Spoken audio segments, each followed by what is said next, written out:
Welcome to Integrative Lawyers of the World, where we believe that lawyers can and are contributing to the healing of the world by practicing law in a way that honors our interconnectedness, that values bravery, honesty, and integrity.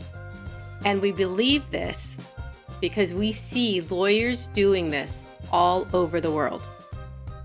Hi, I'm Carrie Raleigh, and our guest this episode is Professor David Wexler. Professor Wexler developed the Therapeutic Jurisprudence field of law, and he believes and has a vision that courts, lawyers, and the legal system can be therapeutic agents for all of us. Hi, Professor Wexler. Thank you for joining us. Hi, it's a pleasure to be here. Thank you. Before we started, I read some articles you had sent on therapeutic jurisprudence. Can you give us a brief summary or explanation of what exactly is therapeutic jurisprudence?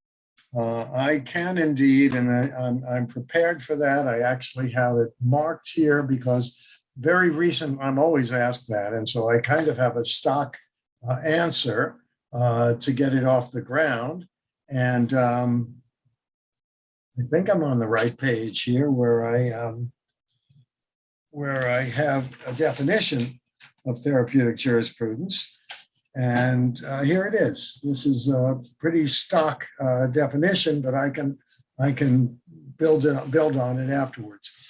TJ is an approach that regards the law itself as a potential therapeutic or anti-therapeutic agent. It looks at the law in action, not simply at the law in books, and it views the law as consisting of rules of law, legal procedures, and the roles of legal actors like judges, lawyers, mental health professionals, and others working in a legal context. That last one is important because it's a little bit different from a traditional definition of what the law is. We say what's the law in action, and it includes rules of law, legal procedures, and the roles of legal actors like judges and lawyers and mental health professionals. TJ is interested in examining the therapeutic and anti-therapeutic consequences of the law and in proposing ways that the law may be made or administered in a more therapeutic or less anti-therapeutic way, but without privileging therapeutic results over due process or other constitutional and related values. That tries to bring in just one little paragraph, sort of the gist of TJ, that it deals with the law as we think of it, that is rules and procedures, but it also includes within that gamut the role of actors, how judges behave, how lawyers behave, how mental health professionals might behave when they're in the legal sphere. And importantly, it does not say that therapeutic goals and values should trump other ones, like due process, integrity of the fact-finding process. It lives with those and wants to live with those important rights that come out apart from their therapeutic condition. There's a lot there that I'd like to explore a little bit. Can you give some examples of how it can be a therapeutic agent, how law can be a therapeutic agent, and how it can be an anti-therapeutic agent? Okay. Well, the law, and again, we're saying the law and the law as it is practiced, the law in action. So much of this really has to do with the actors. So that third thing that I mentioned there is very important. So that the way, for example, if we're talking in a court situation, the way in which the judge speaks to the people, to the court user, to other participants, and all of that may have a very, very important effect, either good or bad, in the entire process. So a judge who acts with good intentions and is polite and respectful and respectful as well to a court user or a defendant, for example, is going to leave a better impression and lead to perhaps a result that someone will feel that he or she received justice, whether the person wins or loses in the court. A judge who doesn't do that may really be setting someone up for feeling really stepped upon by the law and the court. So that's just a very simple, obvious example. But the interesting thing about TJ is it kind of recognizes that the law itself, whether we know it or not, or like it or not, it has consequences for well-being, and these consequences can be positive or negative. It's better not to ignore all of this, to think about it, to take it into account, and to see whether there's a way where the law itself or the procedures themselves or the behavior of the legal actors may be modified in order to produce more therapeutic results. You had forwarded an article to me that I read, and it gave an example of when there was a movement in Canada for Quebec to separate from Canada. The Canadian Supreme Court issued an order on the matter, and the article discussed it, that in the opinion, how the judges wrote the opinion, not just their findings, but the words that they chose to use and how they conveyed it, actually de-escalated the situation, where each side kind of thought that they won, and by doing that, they put down a lot of the inflammatory discourse between each other, and it kind of helped calm the movement. And so that would be another example how courts can be mindful of their words. And that was a very, very unusual opinion, applauded really on all sides, and very, very different from the typical opinion of a high court or even the Canadian court on issues like that, where, I mean, the way in which things often are written is that a court comes to a conclusion and basically says, these are the reasons, and therefore, this is the result. And in this case, it was a Quebec. It was something that is a bit unusual, especially in the American system, because it hadn't yet come to fruition. It was like an advisory opinion in a way. And it started at the highest court level, not at a lower court. So these are things that made it unusual. But the usual manifestation of this in prior cases, as I understand it, was basically, Quebec wants to do this, but they've misinterpreted the law, and they've misinterpreted this, and they've misinterpreted that, and stuff like that. This one was very different. This really, the court basically said, we're going to be a listener. We're not going to be a teller of truth. We're going to be a listener in this case. And so it's not like, I assume that in the older cases, people would say something like, I knew you shouldn't have, hired your brother-in-law to bring this case because it seems he couldn't even read the statutes right or know this about the history or this sort of thing. And of course, that wasn't, wasn't how things actually happened, but that's the way opinions were very often written. This last time, they really went out of their way in the court to really say, we're listeners here. And they admitted this is a very difficult and very complex situation. And Quebec has a long history, and that has to be cherished. And we have to factor all of these things in.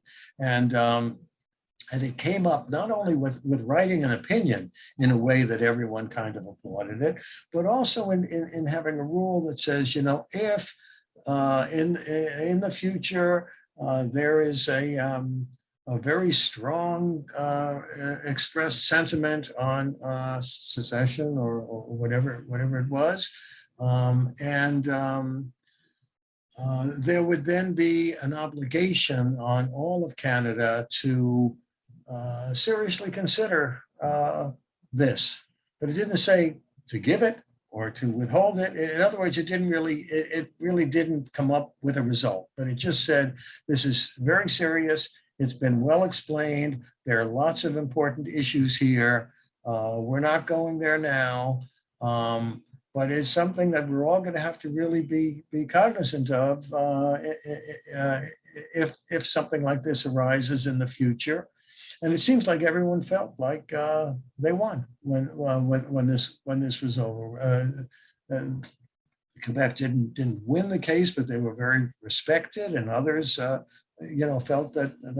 Now, I shouldn't be speaking at all about Canadian law, but this article was the piece was applauded by a TJ kind of person, French Canadian person, and Natalie Desdossiers.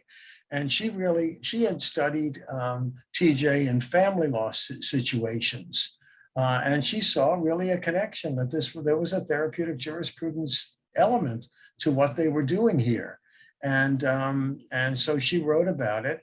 And basically she started an entire movement of TJ and the appellate courts and TJ and legal writing, in a way, and appellate writing. So that's another thing that really pleases me. Something comes out from someone, always now someone much younger than myself, and it ends up very often being a major contribution that changes the direction of where TJ is going, changes my own work, as it did in that case. I've since written pieces called Elevating TJ, about TJ in the appellate arena, and with lots of examples that come from her and from others who are thinking about this. And yes, and the way in which opinions are written, just in general, are very often problematic, because if they arise in an adversarial context, as often they do and should in some cases, people submit their briefs on both sides. The court meets and decides, which way it's going to go. And the way it's going to go typically is going to then largely use the brief of the winning party to express its opinion. And so, and in that brief, very often it will say, so-and-so is pushing for such and such a result, but misreads the statute or misreads the prior law in this way and this way and this way.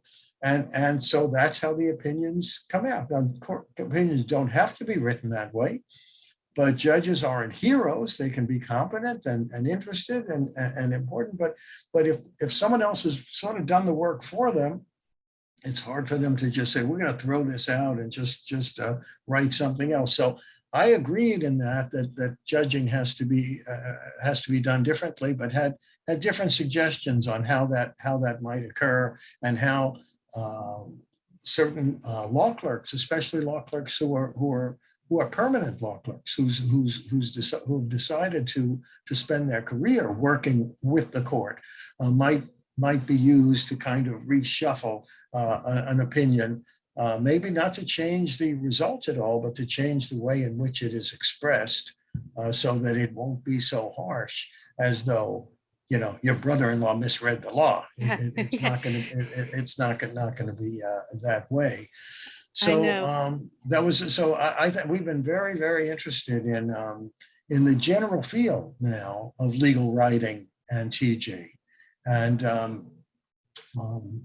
Shelley Kierstad, who's Canadian and who's chair of the board of the International Society for Therapeutic Jurisprudence, is a real specialist in legal writing and writes about legal writing from a TJ view, and how you can turn down the heat when you're dealing with an opponent, just in back and forth literature or whatever, how you can still get your way out, but do it in a way that doesn't inflame someone, which it often would, without her important guidance. I think so that's a very important area. Yeah, Mhm. I was going to say in my own career, my writing has changed from the course of it. I think as a younger lawyer, it was um, not I want to beat up the other side, but you want to be harsh and sound like, throw in the punches. But then as I matured in my profession, it's exactly what you said. Look, okay, do I want to inflame the situation? Do I want to resolve the situation? Maybe the first draft I write is kind of fun with all the, creative Don't press adjectives. send. Just Don't don't, press yeah, send. just don't press send. It seems that the core of this, or part of the core of this, is seeing how the manner in which we perform or administer our legal roles has an importance on the substance of what we do as well. And one piece to that seems to be a very strong component of really listening to others. How you said um, the Canadian court, they had each side feeling like they were heard, and how That's that right. itself can have a strong therapeutic effect on someone or the situation. Absolutely, absolutely. That's a very, very big component of all of this. That you need to really be an active listener, know when and know when to speak and when to interrupt and not to interrupt, and when to listen and when to perhaps summarize what you've heard, what you think the other person has said, to see if you're confirming that. These are kind of standard techniques, and TJ and I are very supportive of those approaches. Yeah. Can we back up for a minute? And do you mind taking us back in time to what inspired you to develop TJ and how you developed it? Okay. This is really, really interesting because had you asked me this question, maybe a couple of years ago, I would have said, well, I was invited to do something, and I decided that this was the way I wanted to go in 1987, say, and it developed from there. Well, it certainly did develop from there, and because I did some conceptualization of TJ in 1987 that I can explain, and it seemed at the place where I launched it, one might say, it got kind of a mixed reception, and there were law people and mental health people and all of that. But I launched it, and I felt that this was an approach that I wanted to take. And Bruce Winick, who was a very close colleague of mine, as soon as this really came out with this conceptualization, he and I really worked to develop this, and we were called the two W's, Wexler and Winick, who were really taking the lead on all of this. But the really interesting thing is, I say this happened in 1987. It did happen in 1987. But the book that I'm quoting from, that I quoted from earlier, which is terrific. Well, I don't know if you can see it. The roots of modern psychology and law, a narrative history.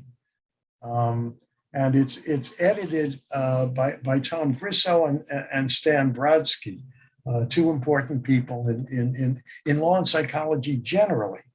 And so the law and psychology movement started, they say, really in about 1970. I think I have this right.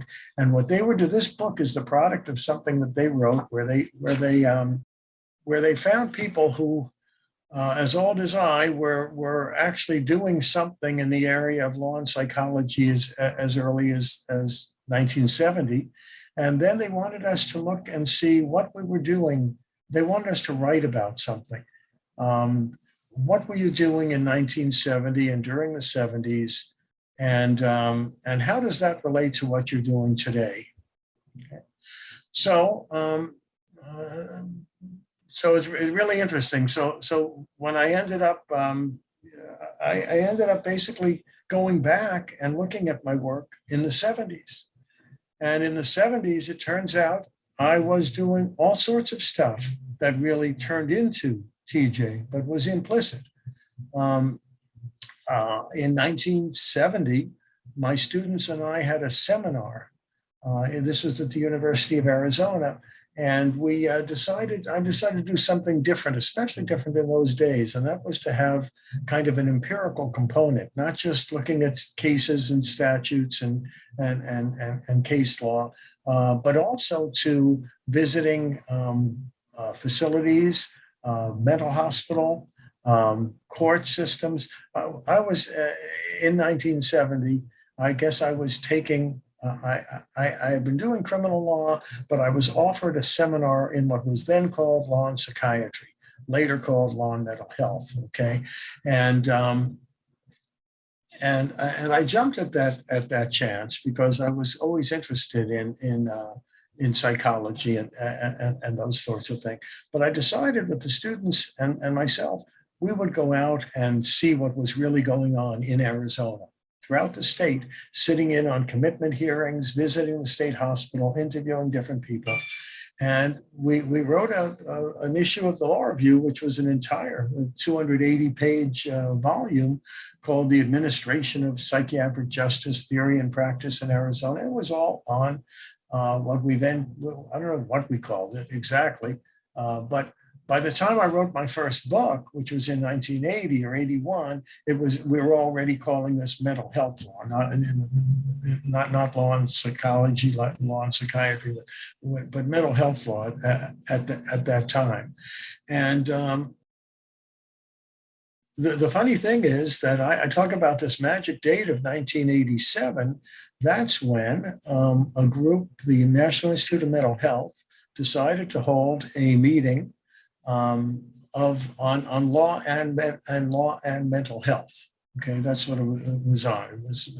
So it was all on law and mental health, and they asked different people to write what the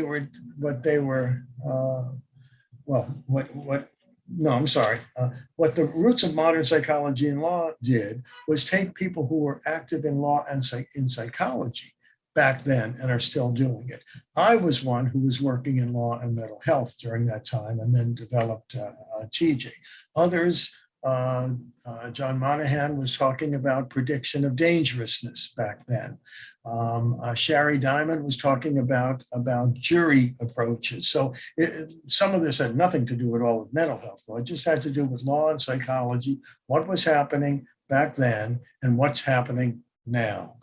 And so in my case, they said, can you write, we see you've written a lot of stuff on law and therapy. Would you write on that? And I said, okay. And so I was just doing mental health law then. And I ended up in 1987 when I was asked to come to this meeting. I said, okay, well, I was doing mental health law back then. And here's some stuff I was doing. And I realized the reason that they asked me to write on, they said, someone's writing on this, someone's writing on this, why don't you write on law and therapy? And I said, okay. And I looked back over my work and I reread my first book that came out in 1980. They said, we wanted you to know what you were doing in the 70s, starting in 70 and ending in 79. And I found that the conceptualization that I mentioned at the beginning of this little talk about rules of law, legal procedures, and roles of legal actors and others, there were examples of all of that by the time 1970s ended. Okay. And so when I look back on all of this, I realized that I had actually been doing implicit TJ when I was doing mental health law. Even in 1970, there were examples of what I was doing. And one example that came out right in 1970 was about a couple times this happened.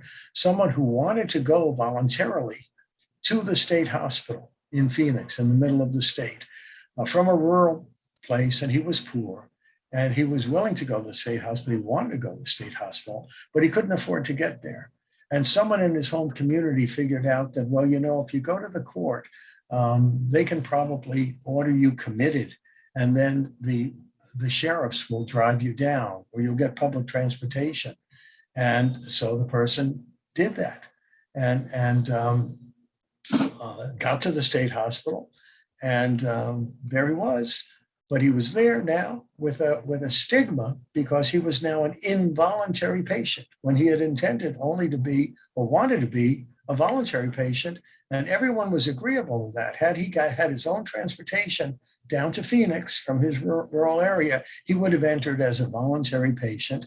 He would have had immediate ground privileges to walk around with the hospital, the fenced hospital, and wouldn't have this kind of stigma of being court committed. But given that stigma, he had a security status that was higher than what he clinically deserved. So the law got him to the state hospital, but the law did so in a way that really, really hurt. We are taking a brief break from this conversation to ask for your financial support. With each episode, we hope you can see how lawyers and peacemakers like you are contributing to the healing of the world. It takes many kinds of resources for the integrative law movement to keep going and affecting change. Your monetary donation can help us continue this important work by supporting the activities and the members of this community. Each contribution goes to promote the stability and accessibility of the movement and to support basic expenses like our Mighty Network group, web hosting, social media and event management, and this Integrative Lawyers of the World podcast. Because we like to give people choices, we have ongoing monthly options to match your budget, or you can make a one-time donation. Thanks to our non-profit corporate sponsor, the Renaissance Law Society, US supporters are able to make tax-deductible donations. Supporters from other countries, please check your local tax laws. To help establish confidence in your choice to support us, we have set up an open, collective, transparent plan to track how the community money is spent. For ways to support the integrative law movement and our world-changing work, go to our website at www.integrativelaw.com and click on Support the Movement tab at the top of the page. Another great way to support us is to rate us 5 stars and comment, like, follow or subscribe to us on iTunes, Spotify, Google, YouTube, or your favorite podcast platform. These ratings and interactions help us get seen and heard by even more people to make an even stronger impact. Thank you for your support and spending time with us today. Enjoy the rest of this conversation. So because it was a court-ordered, That's involuntary one, that affected the clinical substance of how he was being treated in the place. Absolutely. Just because of the label of it. Yes. And one could easily imagine, if you're like, when I was starting to teach a course then, I said, well, this sounds like a really lousy law. How could it have been different?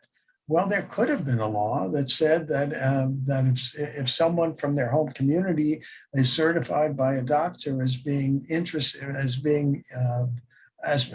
one who would profit from mental hospitalization, and the person is willing to go, they might go to court and get an order simply to be transported, not have to be involuntarily committed to be transported. Yeah. That was not in the law. It could have been, though. One can imagine, if you're thinking creatively about how you can come up with a law that's going to do more good to people and hurt them less, then you could come up with something like that, an exercise like that. You could have a law like that, and you avoid this kind of thing. So that was right away in 1970. I said, whoa, this is, I said, the law did this. The law is responsible for this. Now, it was good in the sense it got him to the hospital, it was bad in all the other senses, and there could have been alternatives. Now, I didn't probe any of that in that long issue of the Arizona Law Review from 1970, but there were lots of stuff like that. And so by the time I was asked to write this thing in 1987, I had just been working in mental health law, basically, and both civil and criminal sides of it. And I went back and I looked at all the writing I did, and I said, yeah, I've done so much stuff writing on this, some of it purely doctrinal. That was okay, it was good, but it didn't really stick with me as being terribly interesting for me to stick with if I had to write something for this meeting we were having in 1987. And they said, law and therapy, that makes sense, because I had several articles out on law and therapy, but some of them really were just doctrinal kind of pieces. But several were not. And what I saw in the ones that had in common that were not like that is the stuff that really interested me. I said, you know what?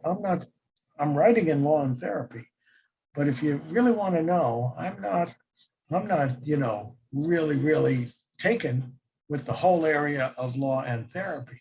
What really interests me is sort of a subset of things that I would call, it's the first time I said I would call, law as therapy, with quotation marks. It's not law and therapy, it's law as therapy. And that for me was the TJ brainstorm.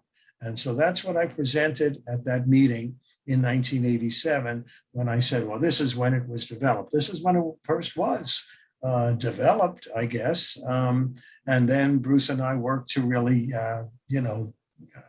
think of how it could be used and modified and bettered and all of that. But I had no idea that what I was saying then really started in 1970, which is a long, long way off.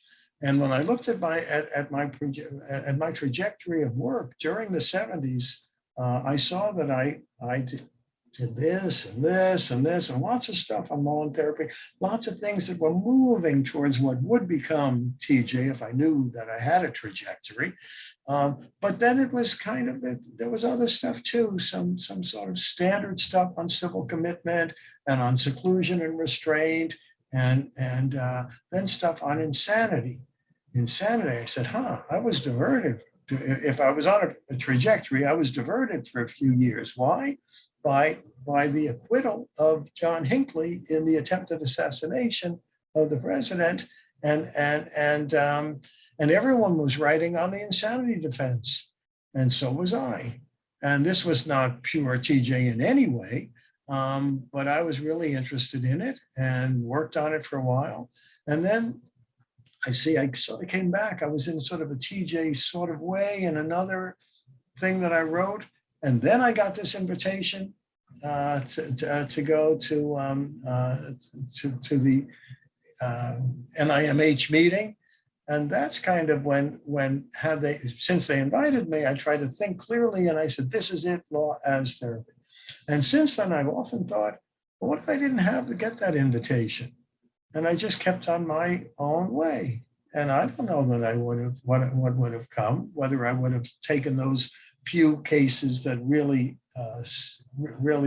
stirred me up and made something out of them as law as therapy and go on from there, or if I would have just stayed with different stuff in mental health law. And I have no idea, so it's really interesting to think that meeting, and had I decided to write about something else there, like seclusion and restraint or something I'd written on before, I wouldn't have done that particular paper. So it was something that inspired me to think about what really, really interested me. And what really interested me was the way in which the law itself could act as a therapeutic or anti-therapeutic movement. And that's what distinguishes TJ also, I think, from some of the other partners that we have in the integrative law movement that may not be as interested in or taken with trying to resolve things through the law. That's not saying that they can't be resolved through other ways as well, but that the law we're really trying to make the law more therapeutic in its structure and in its application. And we recognize there are lots of other ways of making things better. And some of them are to avoid the law as much as you can. And some of that sometimes is really good advice.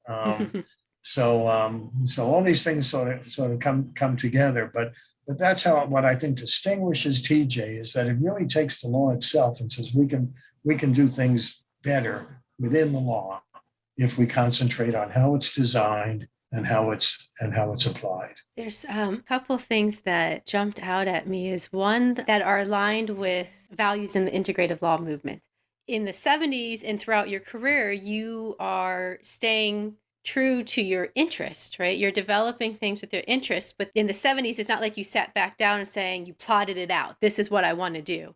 But you... Not at all. It sounds like you stayed true to your interest. And I love how you asked your students, I love that question, how could we do this differently? How could we have this do more good? And then another integrative lawyer, Rhiannon Thomas, who we interviewed as part of this series, said the same thing. Whenever she sits with clients or a new situation, that's her driving question. How can I add more good in this situation? But what I love that is, I see the two core pieces of being in integrity with yourself and then having time. That invitation to speak at that conference gave you time and motivation to reflect on yourself, and that power of reflection, integrity with yourself and reflection, boy, magic can happen. Well, that's very, very interesting. Yeah, very, very well put. I agree with that. Yeah. Earlier in your career, you were interested in sociology and social structures, and you started your legal career with the Department of Justice. But you were on the committee that helped drafted the Miranda rights that are now used, and we hear at the beginning of every Law and Order episode. Well, that's true. It didn't seem like a big deal at the time. Yeah. The Department of Justice then, which was under Nicholas Katzenbach, was an interesting place. I went there with the notion that I wanted to be an academic, actually. And I had graduated from law school and thought about, where to go and whatever. And some of my friends on the faculty there said, if you're really better off if you can go to a place like the Department of Justice that everyone will know about, and you'll get some good experience there, and it'll do you well. And so there could have been some opportunities in New York that would have been very good, but perhaps much more local, Yeah. So I went to Washington, and I did meet lots of very interesting people there. And I was a young lawyer at the time. I was 24 years old when I went to DC, and I spent a couple of years at the criminal division before I went into teaching at the University of Arizona in 1967, something like that. It was long before everyone in the room was born, I know, but that was my trajectory. I liked the Department of Justice, and I was in a special projects unit there within the criminal division. I've been interested in criminal law, but more interested in it, not so much in a litigation way. I would have liked doing some appeals, which I did, criminal appeals, and I liked that work. And I did some legislative work, and one was working on something and accompanying the Attorney General, Nicholas Katzenbach, to the Congress to sit behind him in case he needed anything from me, which of course he didn't. But I had gone to a briefing in his office before coming down to the Capitol and all that. And these were really, really good experiences for someone very, very young. The other one was they said, okay, we need a few people to help draft this stuff that came down from the court in the Miranda case. And so they picked me and 3 or 4 other people from the appellate division and this and that. And we sat and read the case over and over and came up with something. And they distributed it to the U.S. attorneys and whoever more. And it was cited in cases and criticized in cases. It was a pretty complicated thing because you had to say, you're entitled to an attorney, and if you can't afford one will be provided to you. And we couldn't say we can provide you one. We couldn't, and so it was very complicated on how it was worded, and became very controversial and taken up in the courts and critiqued and sustained and this and that. But it was a very, very interesting experience again. But to think that this was just filled with kids, mostly who were doing this kind of work at the Department of Justice. And that, I'm just going to say, it ties in a little bit with what you're saying, how at a very young age, you had an experience. It sounds like it was an experience that really put into play the words that we choose, how we say them, and how we can convey this are really important, which when we go back to the beginning of our interview, you were talking about the role of lawyers and the manner in which we do things, and the words that we say and how we say it are really important. I'm wondering if I should actually talk about this, but I guess I can. It's kind of funny. When I was going to go up to brief the Attorney General, we were going to have breakfast beforehand. I had a list of questions that one of the senators had asked him that they were going to ask about this bill that he was proposing, and it had several questions, and I researched these things, and I had answers for each of these questions. And there was one when my boss, who was an experienced lawyer and all, he said to me, "So how do you answer that?" And I said, "Well, it's a little bit complicated because this term here is ambiguous. And if it means this, then the answer would be such and such. If it means that, then the answer would be such and such." And he seemed satisfied with that.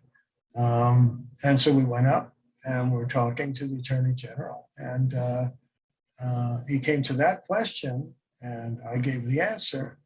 And he said, "Well, why didn't someone just call Dodd?" I think it was Senator Dodd, and find out what he was talking about, what he meant. And I was thinking to myself, wow, you could do that? It sounded like cheating, like I had a take-home exam, and here I was wrestling with it. And so that just also shows you, I think, how maturity should really, fits into all of this as well. Though I don't know how come it didn't fit into my boss at the time, who said we could just call and find out. But it was, I was viewing this as though it were a take-home exam. Okay, and I was parsing it so that I'd get an A on that exam, but I wasn't taking it forward to say, we could get the answer right now and do it. So a very, very, very interesting experience. I mentioned to my students several times. I know at that initial meeting when you first talked about TJ, there was some backlash from both the legal community and the therapy psychologist community. Yes. And I was wondering about that backlash and how was it resolved? And then I want to talk about TJ today. Yeah, at the time, when I said things were called law and psychiatry, they were really not that interdisciplinary. It was kind of law versus psychiatry. And the psychiatrists were really opposed to the kind of rights that the lawyers wanted to bring into. It started out, I guess, with the criminal procedure revolution, and then it changed to juvenile court, and then and how that would be dealt with the Galt case, and then people say, well, what about mental health and all that? So we realized that what we were trying to do was bring, instead of fighting with psychiatry and psychology only, trying to trash them, which was kind of the mode of the lawyers in that era, And we said, well, there's a lot to trash. We agree. And we think these rights are important to due process and all of that stuff. But that's not to say that everything that any psychiatrist and psychologist has ever said or written is awful. And there may be something to be learned. So I said, law and psychiatry and law and psychology and law and mental health were not interdisciplinary at that time, really. And I said, they have to be. We have to bring these things in and see how we can bring them in without violating these other rights. That's why I had that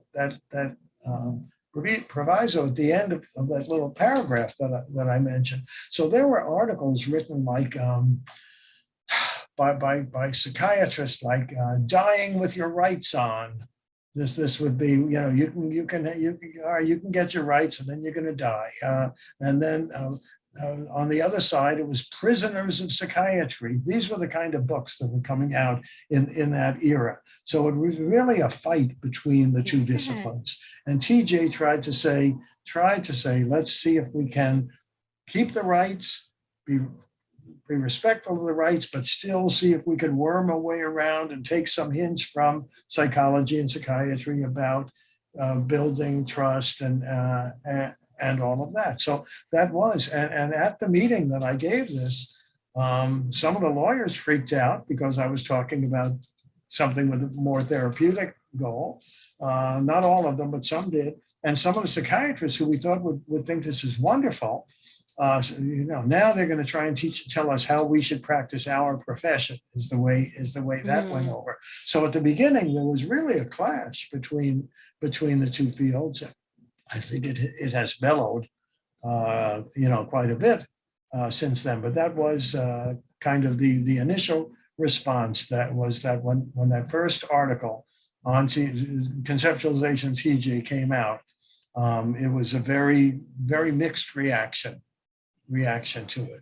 It sounds like from what you're saying, one of the ways to break through that was by you asking, wait a second, how can we learn from each other?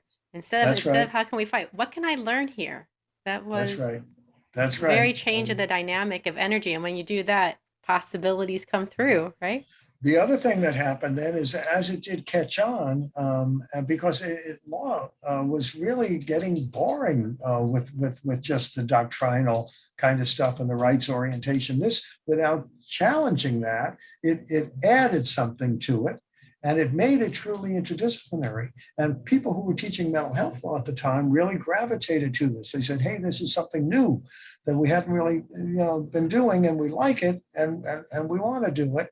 And then they also generally had to teach some other course. I did criminal law, some did immigration law, family law, torts, whatever. They took the TJ conceptual method and they tried to apply it and did apply it to their own work. So stuff about family stuff, child custody, and all those kinds of things got influenced by TJ through all of that. And so today we see TJ as, it sounds like it had its origins in mental health law, then expanded into criminal law. And you're talking about someone in family law and now in the courts and legal writers. And I read something where really it's a field, but it's also a mindfulness in a way that you can practice in whatever way you practice law. You could be a business lawyer and you can incorporate TJ activities in a TJ mindset. Are there other ways that you would like to see it expanded into, or where would you like to see it go today? I know it's expanded internationally. What would you like to see for it? Getting TJ taught has been an issue, a problem, especially let's talk about law schools, because we're also interested in it in criminology departments, psychology departments, all of that. But since I'm at a law school and this is really a law thing, we would like it to be taught in law schools. And it's really hard fighting for room for something like this. We also would like it introduced early in the curriculum, because my students now say, well, how come we didn't learn about this earlier? Because it would have changed the way we did things right away. So I have a couple of pieces out, like brief and basic education in TJ, really suggesting that we could smuggle. It's ideal to have a course and all, but to smuggle it into legal education. maybe in a professional responsibility first year class or a legal writing and analysis class, just a couple classes on it that gives people the idea what it's like, what it does, what its options are, what its community is. And so I think that's a very, very important important project would be to see it in education. And just yesterday, he's going to flip out if he knows that I'm talking about this now. I got something sent to me by someone from South Africa. Let me see, because I have it written down someplace. A wonderful man who's a clinical law professor and lawyer. And let me see what it is. He sent an article, or someone sent an article that we have now, posted on the TJ listserv, and we're going to really circulate. It's an article about introducing TJ in clinical legal education. And most of his work is actually on the civil side, which is also very, very, very important. And he talks about how important it is to integrate TJ and trying to think of the other thing, and preventive law and TJ. Preventive law and TJ together has formed a type of legal counseling that's been developed, office counseling. And he also includes a relational kind of lawyering that Susan Brooks has introduced. In his paper, I've got to find the title of this, because we just put it up on our Biblio. I think if you go to our Biblio and you put in his name, which is Jonathan Campbell, you will see a paper that's, in my life, half a day old. Okay, because I got it yesterday and I was impressed with it yesterday, and I asked them to index it and put it on our TJ listserv, and it's excellent. And he gives good examples of all of this and how he uses it in his work and in his clinical work and business law work and trusts work, all of this kind of material. And he notes, as you suggest, that we should really be interested not just in a legal result for our clients, but in a result that fits in with their well-being, right? And it's better for their well-being. And then he says, and of course, if you're practicing that way, it's better for your well-being, for the lawyer's well-being, and then it's also going to be better for the image of the lawyer. Yes. So all these things, but it's a great article, very, very short and descriptive. And it also shows how people are adding to this all the time, that a community is really necessary, that this is not just something you learn and then apply. It's constantly changing. We need to keep up with everything. So being part of the ISTJ, for example, the International Society of Therapeutic Jurisprudence, and keeping up with its bibliography and its blog and all of that is most important. We're also working on something, bringing TJ in the English-speaking world together with TJ in the Spanish-speaking world, where it's been flourishing.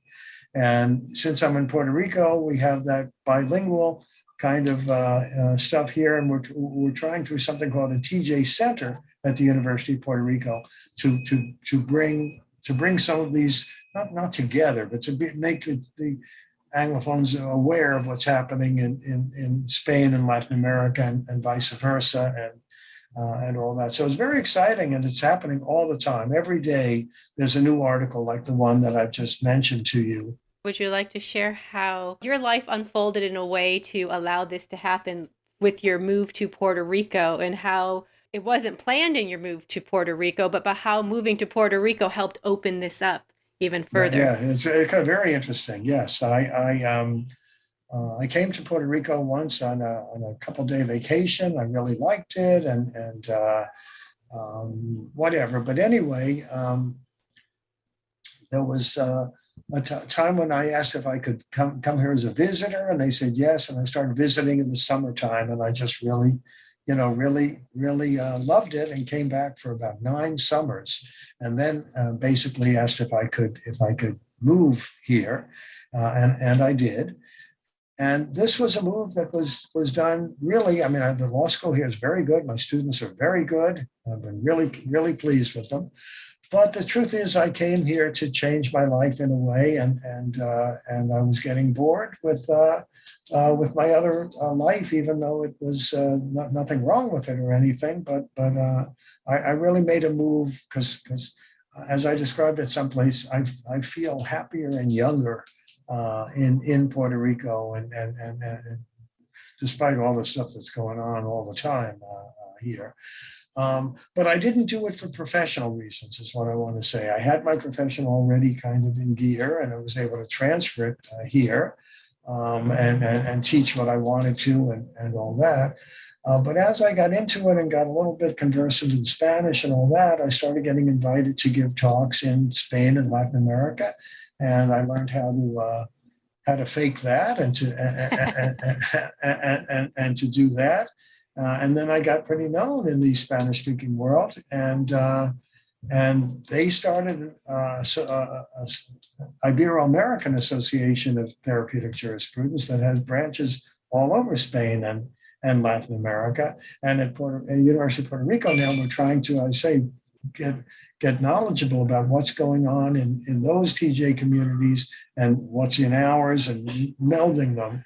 But yes, this really, I came here just because I just felt like I wanted to change in my life, and I loved this place and wanted to come. And I didn't think that when I came, I would end up being also an honorary president of the Ibero-American TJ Association and all of that. So one of the motives of the TJ Center that we've started at UPR is to see if we can do some of this. There's a wonderful, I'll just end with this. We were very fortunate that I've done some work with some Australian colleagues about the international framework on court excellence. And I didn't know anything about this, but they knew something about it. And they said, it's not that far from TJ. We ought to get in there and push them to do more TJ. So the three of us wrote an article several years ago when this framework was in its second edition. And we said, you should explicitly include TJ. And if you did, these are all the things you could do and should do, and mission statements and this and different examples filled with all of that. And lo and behold, recently the third edition came out, and they did in fact adopt TJ explicitly. TJ and problem-solving approaches and other means of resolving disputes, not just TJ, but did all of that. And we're quite excited about that. And we want to obviously get English speakers to get involved in TJ through that framework, which is a self-assessment tool that kind of pushes you to make things better.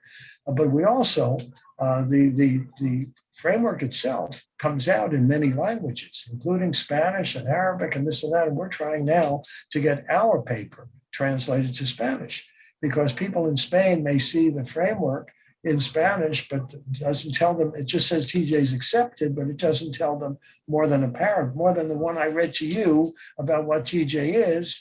And we really want them to be able to see our article that has loads and loads of examples in it in Spanish. And we're working on that right now. Wonderful. It's another example of knowing yourself, staying true to your interest, following your interest, and your life unfolds for you. I like to ask every guest this: what does being an integrative lawyer, or what does integrative law mean to you?